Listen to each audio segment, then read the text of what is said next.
Hello everyone, welcome back to our YouTube channel Login 8. Today in this video, I am going to show you how to turn off audio chart on Yahoo Finance.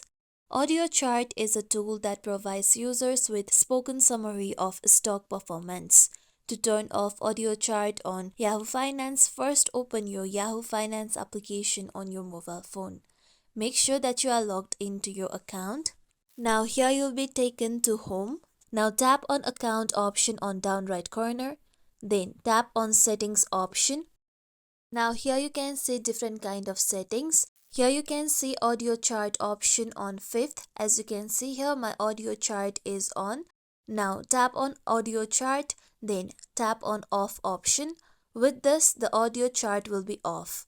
This is how we can turn off audio chart on Yahoo Finance. This is it for tutorial everyone. Hope this tutorial was helpful to you all. If you like today's tutorial, make sure you like, share, subscribe to our YouTube channel for more tutorials like this. Thank you for watching.